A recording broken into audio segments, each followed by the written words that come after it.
If we haven't met, my name is Jake. I'm lead pastor here at Aldea. So thrilled that you're here with us. Maybe today's your first time. So glad you're here. Maybe it's your 101st time or 501st time. If you're counting, I love that. We're just continuing this series that we've been in called Doing My Part. Is that something you wonder about, if you're doing your part in this world? I know I do. We look out in the world today and it feels like there's such a desperate need for people like us to show up in more love and more compassion, to bring more awareness to the world. So I think on some level we've all felt this urge, this call. What is my part to play? And so we've been asking these questions for a couple weeks now. Questions of purpose, like what is my unique gift to bring to the world? Questions of service, like how does my unique gift, how does the way that I show up in life actually benefit and ripple out into the collective? And we've been asking questions of balance, because we recognize that while we feel so drawn toward this sacred responsibility to our relationships, our communities, and to the world, at the same time, we also recognize that an anxiety and fear can show up. Am I doing enough? There's an urgency that can often find us when we ask about doing our part. I know that it's something that many of us feel. I know that I feel that way. Am I doing enough when it comes to the world? When it comes to our own lives, our communities, our relationships? And so today, for today's message, the invitation is a subtle yet profound shift. One from doing more into being, right? Where we can recognize that perhaps it is in offering presence that we give the greatest gift, that we offer the most that we can to the world and to others in our lives. It's a shift that I've needed to make because it's not what I grew up with. I grew up in a very different kind of environment. I grew up in what I would consider to be mainstream, conservative, evangelical Christianity, kind of the pinnacle of organized religion as it expresses itself in the modern day. And when I think about what I was taught back then and what doing my part meant then, it was very simple. It was very clear. It was about saving souls. And this was something that I was told at a very young age that was my responsibility. At 11 years old, it's a lot to think about saving souls. Other kids were playing dodgeball, and I was strategizing about saving souls. A little bit of dodgeball. I played like maybe 30% dodgeball, 70% soul saving. In my youth group, I was often told, you're a warrior. You got to be a warrior for God. And in those groups, we would often be asked to list out how many people we brought to the faith that week or that month. We have to count it, and we would compete with one another. So it'd be like, raise your hands if you brought 5 or more people to God this month. Raise your hands if it was 10 or more. And I'll be honest, I rounded up often. This is the first time that I've ever admitted that, but... So there was an environment that I grew up in that gave me these certain messages, the way that things were taught. And it also even found its way into the music, and that was very important to me. I've always been someone really deeply connected to the sacred music side of it, but often the music also had similar messages. Often like the songs that I grew up with, sometimes they'd be like songs like, my God is stronger than your God. My God is so tough, he could beat up your God. Jesus has a 6-pack. And I think that was a more overt version of it, but on the more subtle level, there was this sense of what I grew up with, the kind of music and the kind of teaching that was something like this, that God is going to take away all sorrow. God is going to take away all pain. There will come a day with no more suffering.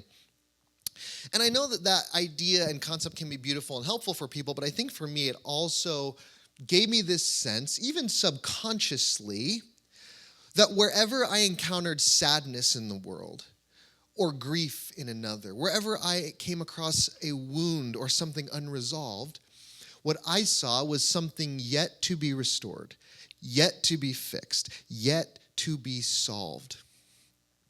And I've gone through my own journey, as I know so many of you have, of evolving and expanding the faith, the spirituality that we once grew up with. And yet there are bits and pieces that have remained inside of me, even if I didn't realize it. You know that saying, right? You can take the girl out of the country, but you can't take the country out of the girl. Do you know this? You don't know this saying? Okay.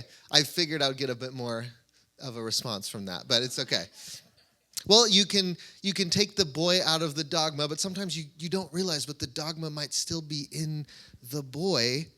Because for me, I realized that there were aspects of the teaching, aspects of the music that had still kind of taken root in really subtle ways, even though I felt like I was on this evolving faith journey. And the way that I could say it most simply was this understanding or this sense that people need to be saved and rescued from their pain.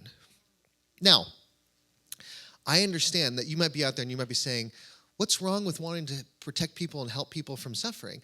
And understand, friends, that I don't think there's anything wrong with wanting to help people, with wanting to, that impulse, that sense within ourselves that we feel like, I want to have compassion for people. There's nothing wrong with that. Of course not.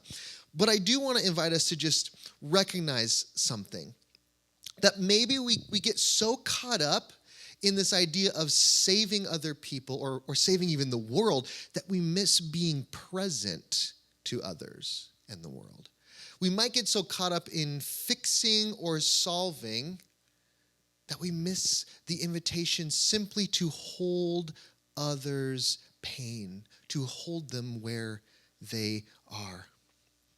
Maybe from this lens, we could recognize that grief and sorrow and pain are not problems to be solved, but they are part of this human experience. And so that's the shift I want to invite today when we think about doing our part. And I invite you just to reflect on that with me. It's a shift that, for me, it's been percolating in a lot of ways over the past couple of years, but really has crystallized most recently. There was just this quote that I came across a few months ago that really profoundly affected me. And it comes from a woman named Rosemerry Wahtola Trommer, a poet who has been writing a poem a day and publishing it online since 2006. And in 2021, she lost her son, and her poetry practice really helped her process her grief and her suffering. But she has a simple line, and it really profoundly affected me. I want to share it with you today. She says, "To love the world through all its falling apartness, to cradle it even now." To love the world through all its falling apartness, to cradle it even now. What would it look like to love the world in its current state? To cradle it. Now, I'm not asking you to affirm injustice or to affirm division or to affirm the ways that we are harming each other and harming the planet. But what I'm curious about is what would it look like to have compassion for the pain and the brokenness that we see in the world? To lead with our hearts, even if that means our hearts being broken or at least being deeply softened along the way. Now, maybe it's a bit too abstract for us to talk about loving and cradling the world. Maybe we need to make it more concrete, to bring it down to our own lives. So maybe this morning we can think about someone in our lives. Think about someone in your life who might be struggling, who might be falling apart. Maybe that's you today. Now, if you're like me, the impulse when we have people in our lives who are struggling, who need help, if you're like me, the impulse is to show up with an 18-step plan about how we're going to get their life back on track, right? Can you meet me on Friday? I have a 20-slide PowerPoint for you. As long as you bring a projector, I think we'll be fine. And we're going to go through it, and we're going to make sure everything will get back on track and will go according to plan.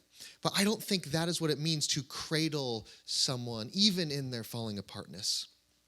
Maybe that sounds a little more like, I'm so sorry. I'm so sorry. That sounds so hard. That sounds so hard. And I'm here. I'm right here with you. See, sometimes, and know that I'm speaking to myself with this, sometimes the impulse to fix is actually an indication of our own inability to be with our own grief. Because when we are with someone who is suffering, no doubt there is grief and pain that comes up in us as the listener. And so in many ways, doing my part is tending to myself so I can tend to you. And if we can do that, maybe what we'll find is that the grief itself is not a problem. Maybe we'll find that grief isn't even something that is situational, because we're often taught like, well, you may lose someone and you're going to feel grief about that and then you're going to get through it. But I've found that grief is actually what makes us human. Sorrow is a sign of life. Sadness is a sign of love. Grief and love are so deeply interconnected. For do we not grieve something only if we've loved it? Sadness and gratitude are like siblings. For so often our sadness is connected to that which we have been grateful for. John Vance Cheney, the poet, puts it very, very artistically, the soul would have no rainbow if the eyes had no tears. I wonder if doing our part is not so much about wiping away every tear, is not so much about creating a world with no tears, but about holding space for the tears, but creating a space where people can fall apart, where people can be broken, where others in our lives can feel fully, and they know they are safe and held. What would that look like? What would that actually look like in our lives? There's a phrase that I really love. It's come to popularity somewhat recently. It's this phrase, holding space. It's a bit of an abstract phrase because if there's any physics people out there, you're like, I don't know how I can actually hold space, gravity, whatever. But what holding space means is more about a disposition toward our relationships, our connections, in which we aren't trying to fix. We aren't trying to heal. We aren't trying to teach another anything, but we are creating an environment. We are creating a safe container where others can be, others can feel, others can process. They can do their own work that we can't do for them. Have you ever had a friend that just listened to you? And that was so powerful. It was what you needed. Maybe you've been to therapy and what you found is that as much as the wonderful tools and practices and teachings that therapist may have given you, that there was nothing that compared to the way that you felt listened to and deeply understood. There's, when I think about my own life and those who hold space for me, one of the best space holders in my life is my dog. And now it might be because she doesn't speak English, but I think it's more so that she's just really good at it. She has a wonderful heart, but you find it where you can. I find that for here, Olivia, after last service, she said, I'm a little offended. I'm right here. I hold space for you. I was like, well, no, I know you do, but it's funnier to talk about a dog holding space. It's called a misdirect. This community, I hope, is a place where you feel that space is held for you, that you feel safe and that you feel seen. I hope that that's true more than anything else, more than if you remember anything that's said here on a Sunday. And people tell me that quite literally. They say, man, I love being here. I don't remember a single thing you've ever said, but I just love being here. And I'm going, yes, that's a win. Heather Plett is a leading voice around this idea of holding space, and I love the way that she describes it so distinctly. So I wanted to share a quote of hers with you today. She says, when we hold space for other people, we open our hearts, offer unconditional support, and let go of judgment and control. It means that we are willing to walk alongside another person in whatever journey they're on without judging them, making them feel inadequate, trying to fix them, or trying to impact the outcome. Can you walk with someone without trying to impact the outcome? Can you listen to someone's pain and simply hold it with them? This can be incredibly painful for us as the space holders because we are often being invited to hold space for someone we love and to experience someone we love in pain, which means that it is incredibly brave and courageous to hold space. It is incredibly strong. And relationships are often the training ground, the proving ground for holding space, because we are in relationship with those that we love, which means we are all but required to encounter their pain. And maybe there's a different way to do it. Maybe there's an openness not to fix, not to rush in. Something that I've been practicing in my own life. Olivia, my partner, who many of you have met, she sang up here today with me, and she's an amazing cook. So good that she's a bit of a perfectionist, and if she ever overcooks a meal 1%, she goes into a little bit of a spiral and a dark place, and I want to help her. I feel so bad. I'm like, I don't, and so for so long, for so much of our relationship, I would come in, I'd be like, let me fix this for you. Let me just tell you why it's all going to be okay. And I realized that wasn't what she was needing. And so I've made a little bit of a shift in my own life. When I see her going down that spiral, I just ask a simple question. Are we grieving, or are we in the solutions phase yet?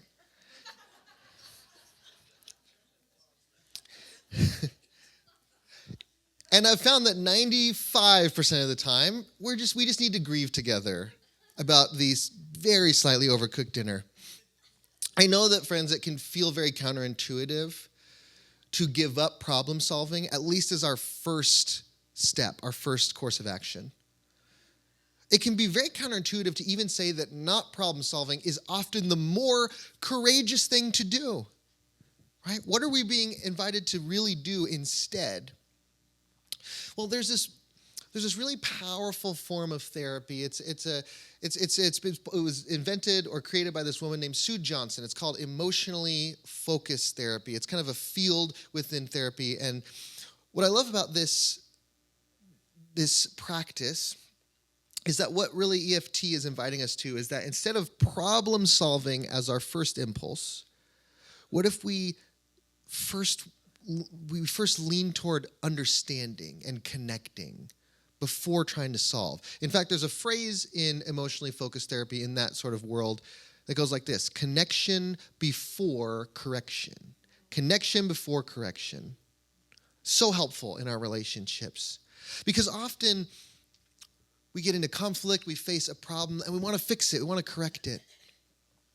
But connection is about understanding, showing that you are there for someone else. What if the first thing you did, even if you were in conflict with this person, what if the first thing you did is showed them that you were there for them and that you were going to do everything you could to understand what they're feeling?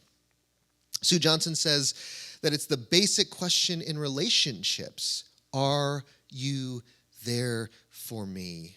Not, can you fix this for me? That often is codependence, and it is something that maybe has been modeled for us, so we replicate it in our own lives. But really, that fundamental question of relationships, and maybe in some ways the fundamental question of life: am I alone or am I loved? What would it look like for us to move away from simply giving advice and to move toward presence? A world with less advice, more presence. This is a paradox. And the real paradox is the fact that healing and transformation often comes when we stop trying so hard, when we loosen our grip. Something that I've found to be true in my own observations is that the healers of our world, and I know that there are many of you here today who would think of yourself as a healer, but as healers, what if the role is not to heal another person at all? It's to hold space for people as they do their own healing. Jesus is known for performing miracles in the writings about him, and yet 7 times when they describe a miracle of Jesus, he says afterward to the person who was just healed, he says, "Your faith has healed you." You know how many times he said, "You were healed because I'm amazing"? 0. He said that 0 times. I think about parents. And I think about how the role of a parent is really to create a safe container for your child to find out who they want to be, not to tell them who to be, not to decide for them who they're going to be, who you think the best and safest version of themselves would be. It's to hold space so that they can be whoever they need to be, even including whatever challenges they need to overcome. Because solving problems for other people, it's really pointless, actually. Carl Jung at least thought so, and I think he's a pretty smart guy. He said, the greatest and most important problems of life are all fundamentally insoluble. They can never be solved, but only outgrown. In essence, I think what he's saying is that the real stuff of life cannot be solved for another person. For at that point, we'd be robbing someone of their agency, of their opportunity to learn, but that in life we grow and the problems that we face are outgrown. And so all we can really do is walk alongside another and hold space for them as they go through that journey. This in many ways is what I think is so profound about our motto here in this community, love, period. If you're new, if you haven't heard that, that is really our core motto, our core words here, love, period. It's an aim toward unconditional love. And I know that unconditional love so often feels abstract. It feels unattainable. But we at least, the goals, we're shooting for that. We're doing what we can to try to live in that world and to touch upon it as much as we can. And if you're like me, you might have grown up in a religious environment that said, we love you so that you can change. We love you so that you can live by our rules and our ways of seeing things, right? We love you, but we love you if. We love you and then something else. But the aim of love, period, is to really say that unconditional love is saying, I'm going to hold space for you as you are, including all that might be unresolved within you. The invitation is this: can you look at sadness? Can you look at pain? Can you look at loss and simply affirm it as part of the human experience? Of course you feel that way. Of course you do. I feel it with you. I know exactly what it's like to feel that. There's in the Old Testament, this is the Hebrew wisdom text, there's this collection of psalms. There's many psalms, and some of them are celebratory, but many of them are psalms of lament. There's grief, there's anxiety, there's fear, there's sorrow through many of these psalms. And they're like these poems that are really vulnerable. And in 71 of these psalms, this word shows up. It's a word, Selah, and it's a word that people kind of disagree over the exact translation of this word, but most people agree that it means something along the lines of a sacred pause, a sacred pause. So you have this passage that is so full of emotion and pain and confusion and doubt, and then at the end of it, instead of trying to resolve it, there is simply Selah. Selah, a breath, a pause, a moment of simply being with that feeling without rushing to the next passage, without rushing toward resolution. What would Selah look in our lives? How would that look to just take a sacred pause when we encounter pain? The invitation is toward not fixing, but holding space. And that invitation asks a lot of us. It asks us as the space holders to feel it all, to be with someone else's pain and to feel everything that may be coming up for us in their midst. But if you can do that, you will have been a person that others feel safe with, that others can feel held in just by being in your presence. Maya Angelou, in one of her most famous quotes, articulated this so beautifully. She said, I've learned that people will forget what you said, people will forget what you did, but people will never forget how you made them feel. Do you want to be that kind of person? That just simply your presence sticks with them. Maybe it is an invitation to hold more space, to show up fully, heart and soul. And I think that that's an act of faith, because if we show up and we trust that simply being open, being there for another, that's our part. And we could say, I did my part.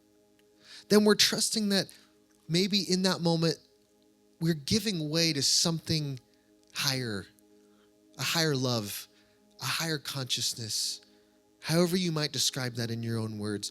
We're giving way for something to come in and meet that person in a way that we can't. So maybe holding space is a deep act of faith. I want to invite us to practice that this morning. If you would, if you're comfortable, you can close your eyes or just have a soft gaze. Find a comfortable position, and we take a few deep breaths together. And in these breaths, we are expanding our space, expanding the space within not only our lungs, but also our hearts. If we're going to hold space, we must start with ourselves. As we feel our hearts and our bodies expand, we invite all of ourselves to show up in this moment without fixing, without solving, but simply holding all that is presenting itself this morning. And maybe you can see or you can feel your grief, your sadness, your pain.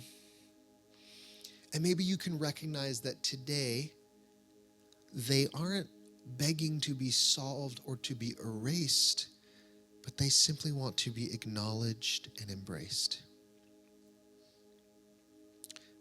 As you're able to find that space for yourself, I invite you to open a little wider. And perhaps in this moment, you can include another person in that space of love. Perhaps someone in your life who is struggling, who is facing pain, someone who you wish you could help, but you know that you can't because it's not your job. But you can hold them in your heart with love this morning. Now, maybe this is a person